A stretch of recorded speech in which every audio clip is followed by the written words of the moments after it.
प्रिंसी हर्षिता आवाज आ रही है? मैसेज करना। प्रिंसी हर्षिता आवाज आ रही है? आवाज क्लियर है? मैसेज करो।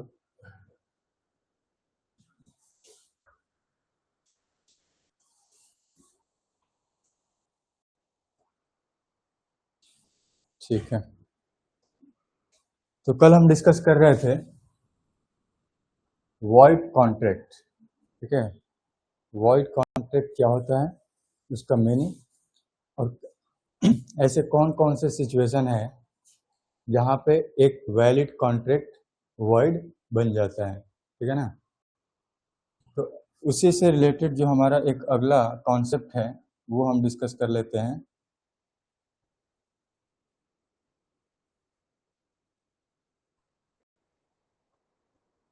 कल वाली फाइल सेव नहीं हुई थी क्या? वैलिड कॉन्ट्रैक्ट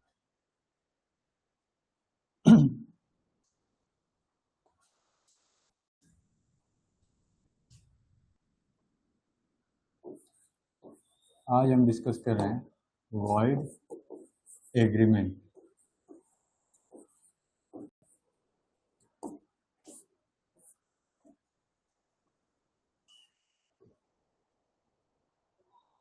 एग्रीमेंट कैसे बनता है? एग्रीमेंट कैसे बनता है? जब ऑफर और एक्सेप्टेंस होती है, प्रॉमिस बनता है, and promise with some consideration, उसको हम क्या कहते हैं? एग्रीमेंट। अब एग्रीमेंट जब इनफोर्सेबल होता है तो वो बन जाता है आपका contract with having all valid element of a contract. अब यहाँ पे हम जो बात कर रहे हैं वो वॉइड एग्रीमेंट की बात कर रहे हैं। कल जो हमने डिस्कशन किया था वो क्या था? Void contract. तो कॉन्ट्रैक्ट में क्या हुआ वॉइड कॉन्ट्रैक्ट में कि पहले जो कॉन्ट्रैक्ट है वो वैलिड था, बाद में कुछ ऐसी सिचुएशन हुई फ्यूचर में जिसकी वजह से क्या हो रहा है कि एक वैलिड कॉन्ट्रैक्ट वॉइड कॉन्ट्रैक्ट में ट्रांसफॉर्म हो जा रहा है। यानी इनिशियली क्या है, वो एक वैलिड कॉन्ट्रैक्ट है, इनिशियली कोई प्रॉब्लम नहीं है, इनिशियली वो कॉन्ट्रैक्ट फुलफिलमेंट की जा सकती है, वो इन्फोर्सेबल भी है, एक वैलिड कॉन्ट्रैक्ट के सारे एलिमेंट्स भी उसमें मौजूद हैं, कोई दिक्कत नहीं है। लेकिन फ्यूचर में कुछ ऐसी सिचुएशन अराइज हो रही है जिसकी वजह से उस एक्ट को फुलफिल कर पाना क्या है, अब संभव नहीं है। तो इस वजह से हमने उस कॉन्ट्रैक्ट को वॉइड कॉन्ट्रैक्ट का नाम दे दिया। तो अब यहाँ पे हम बात करें वॉइड एग्रीमेंट की। अब वॉइड कॉन्ट्रैक्ट नहीं है, क्या है? Void agreement.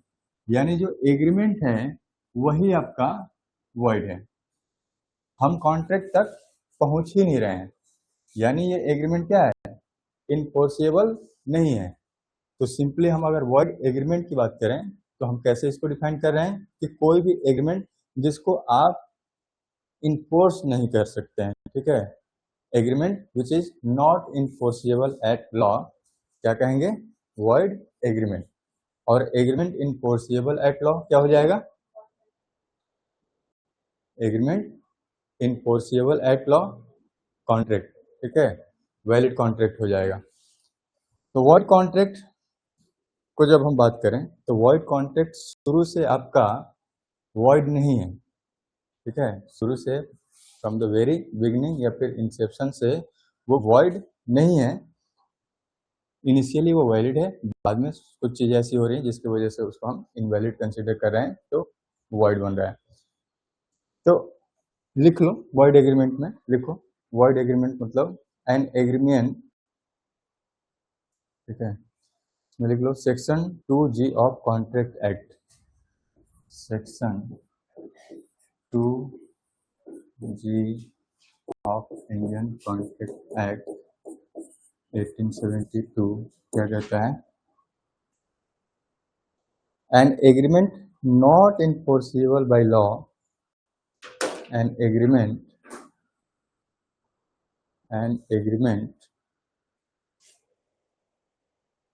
प्रिंसी हर्षिता जिज्ञासा समझ में आ रहा है? मैसेज करो। An agreement not enforceable by law is said to be void. is said to be void. तो void एग्रीमेंट को हम कहते हैं void ab initio. ठीक है, क्या है?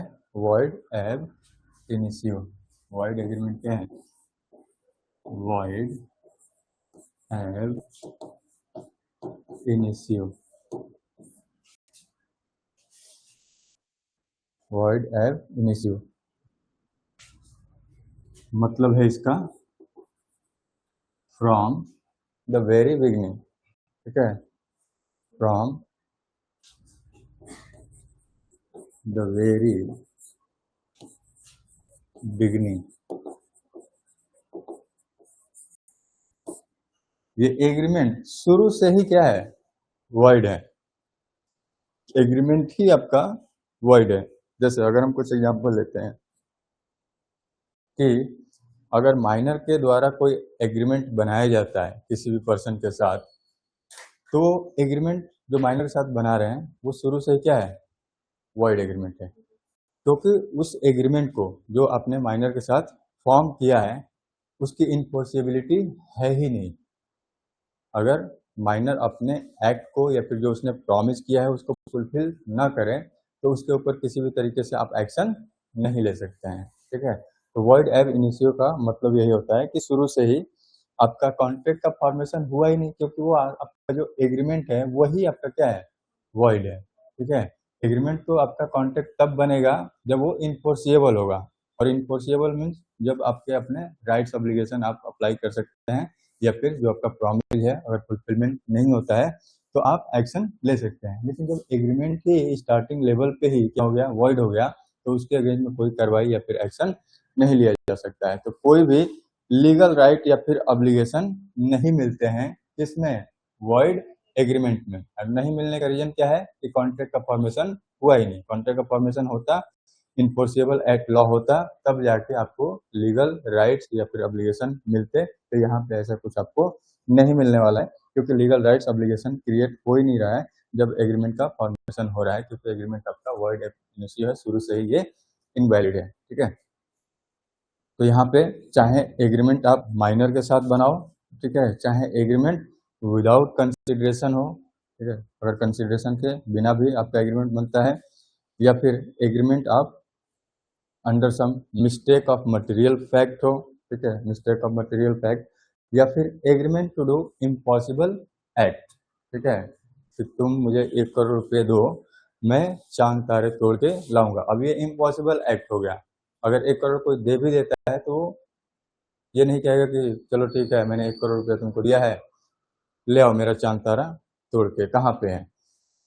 तो ये कहीं से भी एक्ट को पॉसिबल करवाना या फिर फुलफिल कराना मुश्किल है. ठीक है, तो कोर्ट में भी आप इसको क्या कर सकते हैं? किसी भी तरीके से एक्शन नहीं, चैलेंज नहीं कर सकते हैं.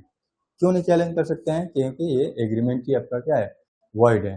अगर वैलिड होता, अगर एग्रीमेंट आपका कॉन्ट्रैक्ट के फॉर्म में होता तो कॉन्ट्रैक्ट इन्फोर्सिएबल होता है, लेकिन एग्रीमेंट आपका इन्फोर्सिएबल नहीं होता है. ठीक है, हाँ, एग्रीमेंट जो इन्फोर्सिएबल होगा वही कॉन्ट्रैक्ट होगा, लेकिन अगर एग्रीमेंट इन्फोर्सिएबल नहीं है तो कॉन्ट्रैक्ट नहीं है, और कॉन्ट्रैक्ट नहीं है तो कोई भी लीगल राइट्स ऑब्लिगेशन आपको नहीं मिलता है. ठीक है, तो कोई भी लीगल इफेक्ट नहीं होगा. ठीक है, कोई भी लीगल इफेक्ट इस पर आपको नहीं मिलेगा. तो वॉइड एग्रीमेंट का मतलब ये है. अब बताओ कि वॉइड एग्रीमेंट का मतलब समझ में आया कि नहीं आया?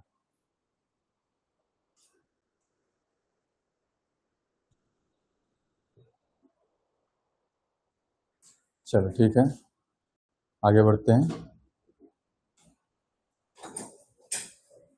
वॉइडेबल कॉन्ट्रैक्ट पे चलते हैं.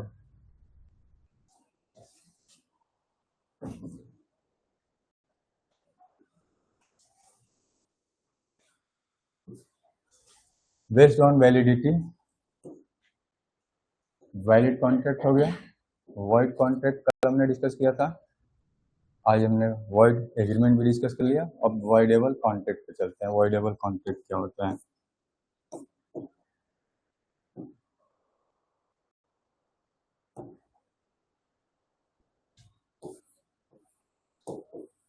वॉइडेबल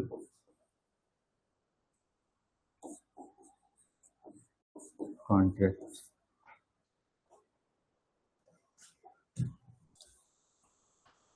देखो, वॉइडेबल कॉन्ट्रैक्ट एक ऐसे कॉन्ट्रैक्ट के बारे में बात कर रहे हैं जहां पे जो कॉन्ट्रैक्ट का फॉर्मेशन हो रहा है, एक पार्टी दूसरे पार्टी के ऊपर क्या बना रही है, किसी न किसी तरीके से दबाव बना रही है, ठीक है। अनड्यू इन्फ्लुएंस हो सकता है, या फिर हो सकता है कि वो थ्रेट दे रहे हो, ठीक है, डरा रहा हो या फिर धमका रहा हो। तो जब कॉन्ट्रैक्ट का फॉर्मेशन डरा के, धमका के, ठीक है, या फिर अनड्यू इन्फ्लुएंस किसी भी तरह से दबाव बना के दूसरे पार्टी के ऊपर अगर हम एग्रीमेंट साइन कराते हैं और उस तरीके से अगर कॉन्ट्रैक्ट बनता है, तो ऐसे कॉन्ट्रैक्ट को हम क्या कहते हैं, वॉइडेबल कॉन्ट्रैक्ट, ठीक है। जब भी कोई कॉन्ट्रैक्ट, यहाँ पे ध्यान देना, जब हम वॉइडेबल की बात कर रहे हैं तो कॉन्ट्रैक्ट का फॉर्मेशन में जो फ्री कंसेंट है वो मिसिंग होता है। फ्री कंसेंट मतलब, कंसेंट मतलब आप सहमति जताते हो, ठीक है। तो ये जो सहमति आपने जताया, ये सहमति क्या है, ये जो आपने सहमति या फिर आपने एक्सेंट दिया, कंसेंट दिया, वो आपकी इच्छा के विरुद्ध है, यानी फ्री कंसेंट आपका मिसिंग है। फ्री कंसेंट आपका मिसिंग है, ये आपके इच्छा के विरुद्ध जोर जबरदस्ती करके कॉन्ट्रैक्ट बनाए गए हैं। तो जोर जबरदस्ती कैसे करते हैं, तो इसके अंदर आपका आता है, अगर कॉन्ट्रैक्ट फ्री कंसेंट से नहीं बनाया गया तो कैसे हम मानेंगे कि वो कॉन्ट्रैक्ट फ्री कंसेंट से नहीं बनाया है, तो उसमें इन्वॉल्व होगा कोअर्सन, ठीक है, इसमें इन्वॉल्व होगा कोअर्सन या फिर अनड्यू इन्फ्लुएंस, ठीक है, अनड्यू इन्फ्लुएंस या फिर फ्रॉड या फिर मिस रिप्रेजेंटेशन। अगर ये सारे एलिमेंट्स इन्वॉल्व होते हैं किसी भी कॉन्ट्रैक्ट के फॉर्मेशन में, ठीक है, सिंपली किसी भी कॉन्ट्रैक्ट के फॉर्मेशन में ये एलिमेंट्स इन्वॉल्व हुए, यानी आपने कॉन्ट्रैक्ट का फॉर्मेशन, वो एग्रीमेंट कैसे साइन हुआ, कोर्सन से या फिर अनड्यू इन्फ्लुएंस से या फिर फ्रॉड से या फिर मिस रिप्रेजेंटेशन से, तो ऐसे कॉन्ट्रैक्ट को हम कहेंगे वॉइडेबल कॉन्ट्रैक्ट। और वॉइडेबल का मतलब क्या होता है, ध्यान रखना, वॉइडेबल मतलब अवॉइडेबल, आप इसको अवॉइड कर सकते हैं। तो कौन अवॉइड कर सकता है, तो जो अग्रीव्ड पार्टी है।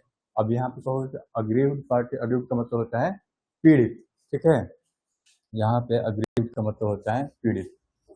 तो जिस व्यक्ति के ऊपर आपने दबाव बनाया, ठीक है, उसको हम कहते हैं अग्रीव्ड पार्टी, अग्रीव्ड पार्टी या फिर अग्रीव्ड पर्सन, पीड़ित व्यक्ति, ठीक है, ये आपका हो गया पीड़ित व्यक्ति। तो ये जो पीड़ित व्यक्ति है कौन हुआ, जिसके ऊपर आपने दबाव से एग्रीमेंट साइन कराया। साइन करो नहीं तो तुमको हम टपका देंगे, ठीक है, गोली मार देंगे, जान से मार देंगे, ठीक है, कनपट्टी पे गन रख दिया, बोलोगे साइन करो नहीं तो फिर हम आपको उड़ा देंगे, तो क्या करेगा, वो डर के मारे साइन कर देगा। तो अब ऐसी सिचुएशन में जो व्यक्ति डर के साइन किया या दबाव में आकर साइन किया, उसको हम क्या कहेंगे, अग्रीव्ड पार्टी, ठीक है, पीड़ित व्यक्ति। तो हम कह रहे हैं कि जो वॉइडेबल कॉन्ट्रैक्ट है ये अवॉइड किया जा सकता है। अवॉइड करेगा कौन, जो पीड़ित व्यक्ति है, जो आपका अग्रीव्ड पार्टी है, अग्रीव्ड पर्सन है, उसके पास ये राइट है कि इन फ्यूचर, मान लो अभी तो उसने जोर जबरदस्ती या फिर डर के मारे जो भी उसके ऊपर डराया धमकाया गया, जो भी एक्ट किया गया, जो भी उसके ऊपर प्रेशर डाला गया, दबाव बनाया गया, तो उसने साइन कर दिया। लेकिन इन फ्यूचर एक रीजनेबल टाइम पीरियड के अंदर क्या कर सकता है, वो इसको अवॉइड कर सकता है, रिपुडिएट कर सकता है या फिर कैंसिल कर सकता है। रिपुडिएट यानी कैंसिल कर सकता है। तो उसके पास ये राइट है, किसके पास, अग्रीव्ड पार्टी के पास, कि ठीक है, एक टाइम था जब कॉन्ट्रैक्ट का फॉर्मेशन हो रहा था, ठीक है, जिस तरीके से भी दबाव में आकर उसने कॉन्ट्रैक्ट का फॉर्मेशन कर लिया, लेकिन इन फ्यूचर उसके पास दो ऑप्शन होते हैं। अग्रीव्ड पार्टी जो सेकंड पार्टी है उसके पास दो ऑप्शन होते हैं, या तो उस कॉन्ट्रैक्ट को कंटिन्यू करें। अगर उसको लगता है कि चलो ठीक है जैसे तैसे साइन कर भी दिया, अगर उसको बेनिफिट या एडवांटेज दिख रहा है उस कॉन्ट्रैक्ट के फॉर्मेशन से, तो क्या करेगा? कंटिन्यू कर सकता है। दूसरी तरफ क्या कर सकता है? उसको रिजेक्ट कर सकता है, ठीक है, अवॉइड कर सकता है, कैंसिल कर सकता है। उसके पास ये ऑप्शन सारे हैं। तो बेनिफिट दिखेगा तो कंटिन्यू करेगा, नुकसान होगा तो क्या करेगा? रिजेक्ट करेगा। तो वो अपना राइट अप्लाई करेगा, ठीक है। अब इसमें अब एक चीज और देख लो, जब वो अपना राइट अप्लाई करेगा और कॉन्ट्रैक्ट को कैंसिल करेगा, तो कॉन्ट्रैक्ट फॉर्मेशन की वजह से, क्योंकि दबाव में आकर इसने या फिर ये जो आपके एलिमेंट्स हैं, चाहे फ्रॉड हुआ उसके साथ मिस रिप्रेजेंटेशन करके उसके साथ क्या किया गया? एग्रीमेंट बनाया गया। तो ये जब उसको पता लगेगा कि मेरे साथ धोखा हुआ है, मिस रिप्रेजेंटेशन हुआ है, या फिर दबाव में आकर मैंने साइन किया है, या फिर मेरे ऊपर क्या किया गया, जान से मारने की धमकी दी गई है, तो जो भी एलिमेंट्स हैं, तो अल्टीमेटली क्या है, ये कॉन्ट्रैक्ट आपका वॉइडेबल है, कैंसिल फ्यूचर में किया जा सकता है। तो इसके वजह से अगर अग्रीड पार्टी को कोई नुकसान होता है तो क्या कर सकता है? जो डैमेज होगा वो डैमेज की रिकवरी की जा सकती है, ठीक है। जो आपका फर्स्ट पार्टी है उससे डैमेज क्लेम किया जा सकता है, नंबर 1, ठीक है। समझ में आ गया ना कि डैमेज क्लेम किया जा सकता है जब आप क्या करेंगे? इस कॉन्ट्रैक्ट को रिजेक्ट करेंगे, कैंसिल करेंगे, रिपुडिएट करेंगे। तो एक तो हो गया कि आपको डैमेज मिलेगा, डैमेज के लिए आप क्लेम करेंगे। दूसरे तरफ जब डैमेज कंट्रोल, ठीक है, डैमेज आप क्लेम करेंगे, तो आपको इस कॉन्ट्रैक्ट से अगर कोई बेनिफिट भी मिला होगा तो उसको भी क्या करना पड़ेगा? उस व्यक्ति को वापस करना पड़ेगा, रिटर्न करना पड़ेगा। अगर आपने जिस तरीके से भी कॉन्ट्रैक्ट का फॉर्मेशन कर लिया और उसके वजह से आपको कोई बेनिफिट मिल गया, फायदा हो गया, तो क्या करना पड़ेगा? जब कॉन्ट्रैक्ट आपने कैंसिल किया तो फिर उसको, उस बेनिफिट को वापस हमें करना पड़ेगा, रिटर्न करना पड़ेगा। जैसे किसी ने कनपट्टी पे गन रख के बोला कि चलो अपना प्रॉपर्टी सेल करो, ठीक है, उसने एग्रीमेंट बना लिया। अब क्योंकि एग्रीमेंट बन गया, चाहे जिस तरीके से भी बना हो, अब वो कॉन्ट्रैक्ट का फॉर्मेशन हो गया, लेकिन कॉन्ट्रैक्ट का नेचर क्या है? वॉइडेबल। और वॉइडेबल का मतलब है कि एक पार्टी ने क्या किया, दूसरे पार्टी के ऊपर दबाव बनाया है, तो दूसरे पार्टी के ऊपर क्या है, यानी ऑप्शन है कि वो इसको कैंसिल कर सकता है। तो जब कैंसिल करेगा तो जो भी उसको बेनिफिट मिला होगा, मान लो उसने कहा कि चलो ठीक है बेचो अपना प्रॉपर्टी, मैं 1 करोड़ रुपये देता हूँ, वो कहेगा नहीं मुझे नहीं बेचना, बेचो क्यों नहीं, लगा दिया गन, ठीक है, गन लगा दिया, तो अब तो बेचेगा, ठीक है, अब तो साइन करेगा। तो उसने 1 करोड़ रुपया दे दिया, ये लो पैसा रखो और जमीन जायदाद प्रॉपर्टी मेरे नाम करो, हाँ ठीक है, लिख दिया। तो अब जब ये कैंसिल किया जाएगा, कोर्ट में इसको चैलेंज किया जाएगा, वो कहेगा ना कि जज साहब मेरे साथ अन्याय हुआ है, ये जो कॉन्ट्रैक्ट का फॉर्मेशन हुआ है वो मेरे कनपट्टी पे गन रखा गया था, मैं डरा हुआ था, तो इसलिए मैंने साइन कर दिया, ठीक है। तो सर ये वॉइडेबल कॉन्ट्रैक्ट है। कौन सा है? वॉइडेबल कॉन्ट्रैक्ट है। तो जज सब सुनवाई करेंगे, तो कहेंगे ठीक है, जिसका जो है वो वापस करो। तो 1 करोड़ रुपया क्या करना पड़ेगा? कैंसिल होगा तो 1 करोड़ रुपया वापस, ये नहीं कि हाँ वो भी रख लोगे और कॉन्ट्रैक्ट भी कैंसिल हो गया, जमीन जायदाद तो पैसा सब कुछ तुम्हारा हो गया, नहीं। तो बेनिफिट आप क्या करेंगे? वापस करेंगे। और जो डैमेज हुआ है अगर किसी तरीके से कॉन्ट्रैक्ट के वजह से, तो वो डैमेज भी आप क्लेम कर सकते हो, ठीक है। तो ये कहानी थी आपकी वॉइडेबल कॉन्ट्रैक्ट की। अब मुझे बताओ समझ में आया कि नहीं आया?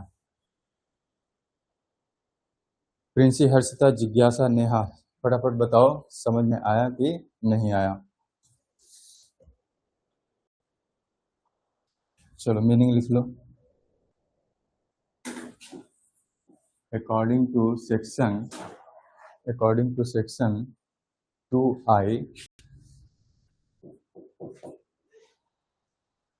of Indian Contract Act 1872,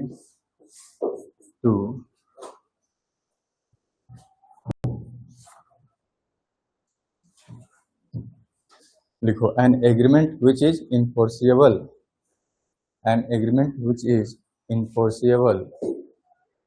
an agreement which is enforceable by law at the option of one or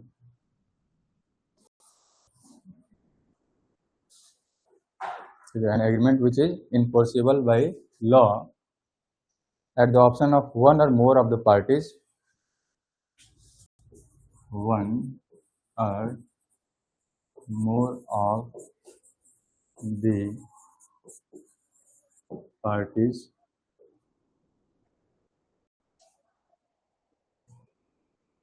one or more of the parties thereon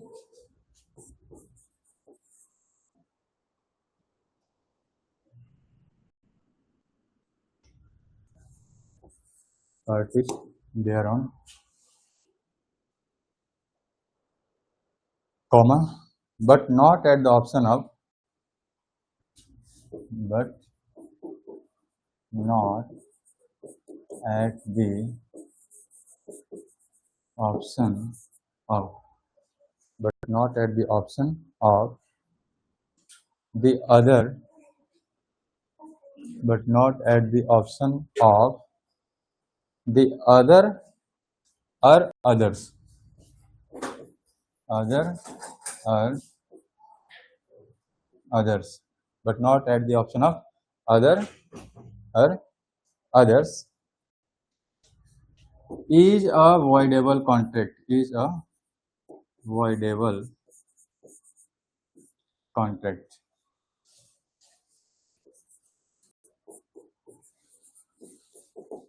ठीक है, क्या समझे कि एक पार्टी के द्वारा हम क्या कर रहे हैं, इन्फोर्स कर रहे हैं, लेकिन एट द सेम टाइम दूसरी पार्टी को ये राइट नहीं है कि वो फुलफिल करा सके या फिर इन्फोर्स करा सके। एक बार देख लो फिर से, एन एग्रीमेंट, ऐसा एग्रीमेंट, ठीक है, वॉइडेबल कॉन्ट्रैक्ट क्या है, एक ऐसा एग्रीमेंट है जिसको इन्फोर्स किया जा सकता है लॉ के माध्यम से किसी भी एक या फिर एक से ज्यादा पार्टी के तरफ से, लेकिन दूसरे पार्टी के तरफ से इन्फोर्स नहीं हो सकता है।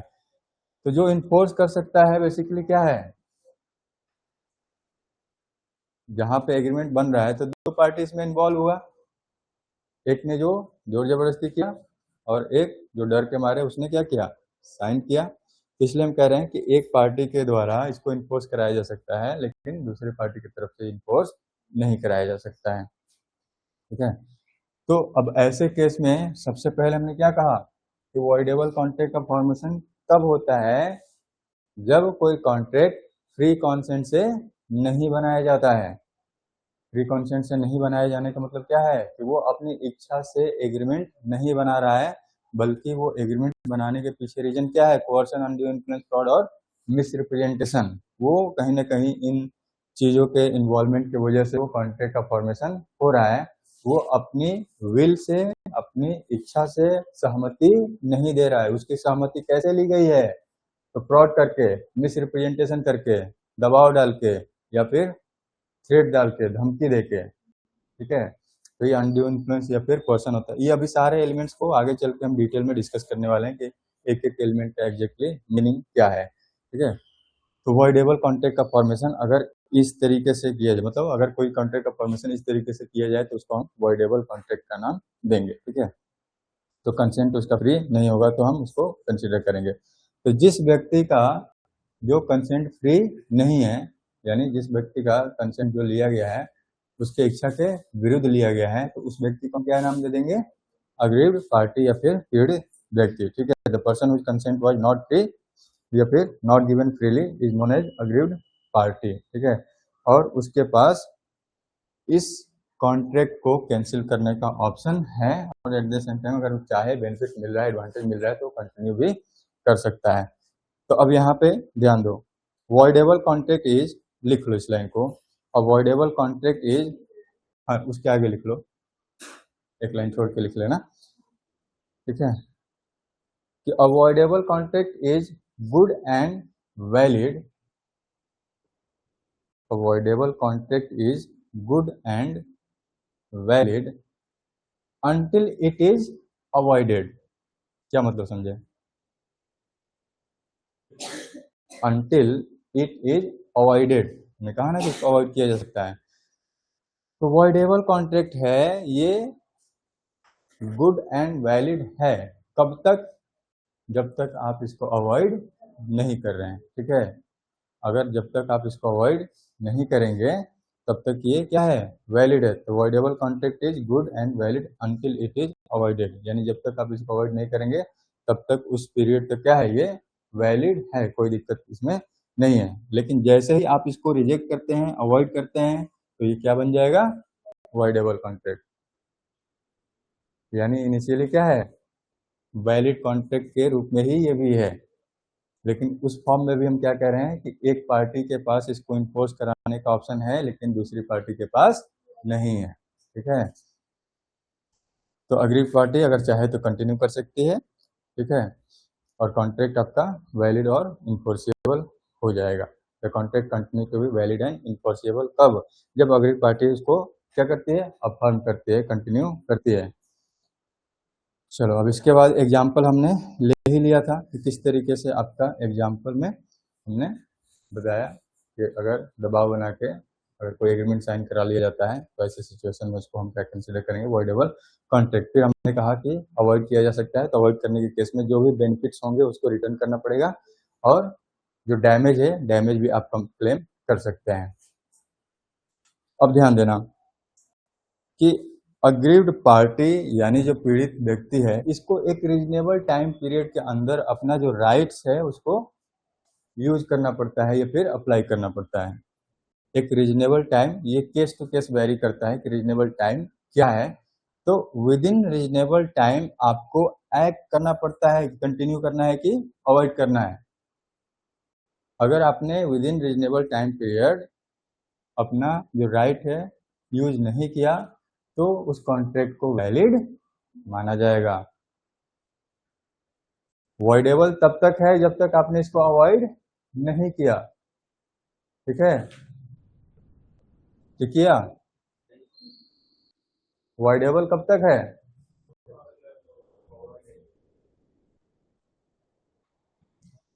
Initially it is valid. Statement मैंने इसीलिए लिखवाया, क्या लिखवाया, तो voidable contract is good and valid until it is avoided. तो जब हम अवॉइड करेंगे, ठीक है, अब इसका नेचर क्या है, वॉइडेबल, मतलब आप इसको कभी भी एक रीजनेबल टाइम पीरियड के अंदर कैंसिल कर सकते हैं, अवॉइड कर सकते हैं। तो जो रीजनेबल टाइम पीरियड के अंदर, मैं एक दूसरा एग्जाम्पल लूंगा, अगर रीजनेबल टाइम पीरियड के अंदर आपने अपने राइट्स अप्लाई नहीं किए, यूज नहीं किए, तो आप अपना राइट क्या करेंगे, लूज करेंगे। और एक बार आपने अपना राइट लूज कर दिया तो आप अपना राइट अप्लाई नहीं कर पाएंगे। तो ऐसे केस में फिर वो कॉन्ट्रैक्ट अवॉइड नहीं किया जा सकता, फ्यूचर में आप इसको कैंसिल नहीं कर पाएंगे। तो इन बिटवीन, अगर इन बिटवीन ये एग्रीमेंट, ठीक है, रीजनेबल टाइम पीरियड के अंदर कैंसिल नहीं किया जाता है और इसमें इन्वॉल्वमेंट होता है किसी भी थर्ड पार्टी का। अब ध्यान देना, अब इसमें जो इन्वॉल्वमेंट है थर्ड पार्टी का आ गया। अगर कोई थर्ड पार्टी का इन्वॉल्वमेंट हो जाता है और जो भी आपका सब्जेक्ट मैटर है उससे रिलेटेड अगर राइट्स वो थर्ड पार्टी एक्वायर कर लेता है, तो फिर यहाँ पे अग्रीव्ड पार्टी को कोई लीगल सपोर्ट नहीं मिलेगा। क्या समझे, ऐसे समझो कि बी और सी दो पार्टी हैं, ठीक है। बी ने सी के ऊपर दबाव डाल के और सपोज कर लो एक बाइक परचेज कर लिया 40,000 में, ठीक है। बी ने परचेज कर लिया, किसके ऊपर दबाव डाला, सी। तो अग्रीव्ड पार्टी कौन हुआ, सी।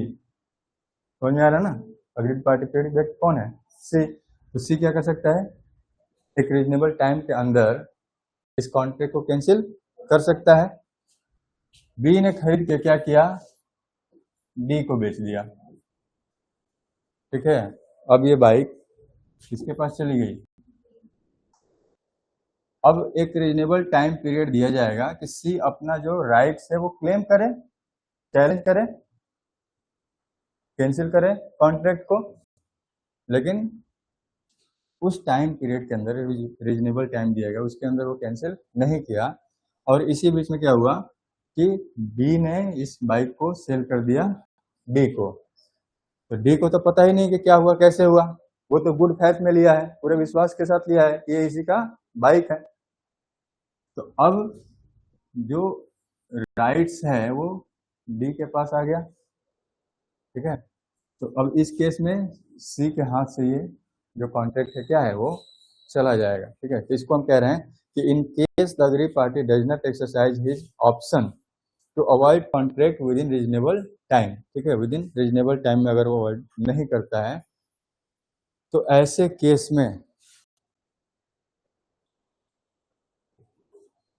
ठीक है, तो ऐसे केस में क्या होगा, अगर थर्ड पार्टी राइट्स अक्वायर कर लेती है आपके सब्जेक्ट मैटर से रिलेटेड इन गुड फैथ, ठीक है, इन गुड फैथ, यानी उसको पीछे की चीजें नहीं पता है, मतलब वो एक तरीके से मिला हुआ नहीं है, ठीक है, कि देखो मैं इसको डरा के बाइक ले रहा हूँ फिर तुमको दे दूंगा, वो मिले हुए नहीं है।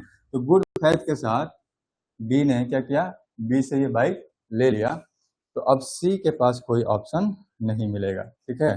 The contract can not be avoided, अब ये कॉन्ट्रैक्ट सी क्या कर सकता है, कैंसिल नहीं कर पाएगा। तो उसके पास एक रीजनेबल टाइम था, रीजनेबल टाइम था जिसके अंदर वो अपना राइट यूज कर सकता था, ये उसके पास ऑप्शन था, लेकिन उसने ये ऑप्शन क्या किया, खो दिया, ठीक है।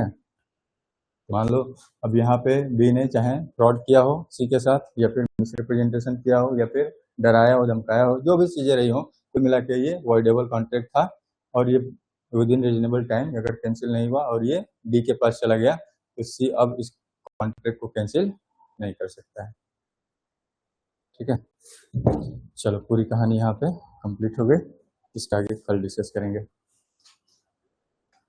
ऑनलाइन स्टूडेंट्स प्रिंसी, हर्षिता, जिज्ञासा, नेहा, सब क्लियर हुआ, कोई दिक्कत परेशानी, आवाज वगैरह सब कुछ क्लियर आ रही है, सब दिख रहा है अच्छे से, मैसेज करो फटाफट सारे लोग।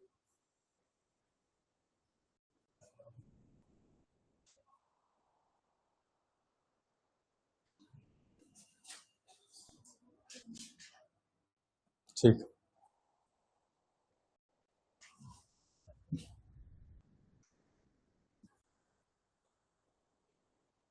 ठीक, good, very good sir, everything is clear, चलो बढ़िया है।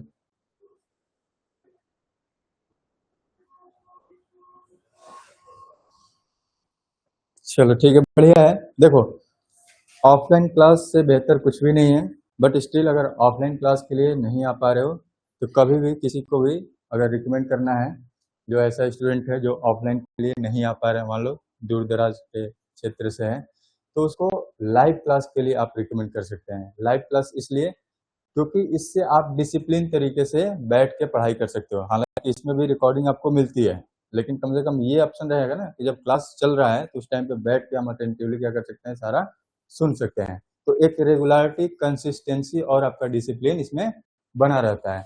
आप क्लास क्यों ज्वाइन करते हो, ये सारी चीजें तो कहीं ना कहीं अब आज के टाइम पे इतने सारे भर भर के रिसोर्सेज हैं ऑनलाइन, या फिर यूट्यूब पे दुनिया भर के रिसोर्स मटेरियल, तो वहां से भी कर सकते हैं, लेकिन कंसिस्टेंसी और डिसिप्लिन आप नहीं मेंटेन कर पाते हो। अगर कंसिस्टेंसी मेंटेन कर पा रहे हो तो well and good, otherwise offline class इसीलिए होता है कि डिसिप्लिन को आप मेंटेन कर पाओ और रेगुलर बेसिस पे कंसिस्टेंसी से आप कर सको, ठीक है। कंसिस्टेंसी आज के टाइम पे जरूरी है, ठीक है। तो जितने भी लोग लाइव क्लास जुड़े हैं, ठीक है, रेगुलर अपना क्लास में जब भी क्लास चलता है तो लाइव क्लास अटेंड किया करो, रिकॉर्डिंग के भरोसे नहीं बैठना, ठीक है, क्योंकि एक बार जब रिकॉर्डिंग की आदत लग जाएगी तो फिर रिकॉर्डिंग भी नहीं देख पाओगे, ठीक है, क्योंकि जब बैक टू बैक क्लास चल रहा है, रेगुलर 2 से 3 क्लासेस चल रही है, आपका रिकॉर्डिंग क्या होगा, फिर पाइल अप होने लगेगा, ठीक है, पाइल अप जब होने लगेगा तो फिर आपको भी पढ़ने में मज़ा नहीं आएगा, फिर मन नहीं लगेगा, लगेगा कि इतना सारा रिकॉर्डिंग हमें, इतना सारा क्लास हमें देखना है। तो जो काम डेली का है रेगुलर बेसिस पे उसको ख़त्म कर लिया करो। किसी वजह से लाइव क्लास नहीं भी कर पा रहे हो तो क्या करना है, उसी दिन इवनिंग तक या फिर नाइट तक जितने भी क्लासेज हैं उसको वॉच कर लिया करो।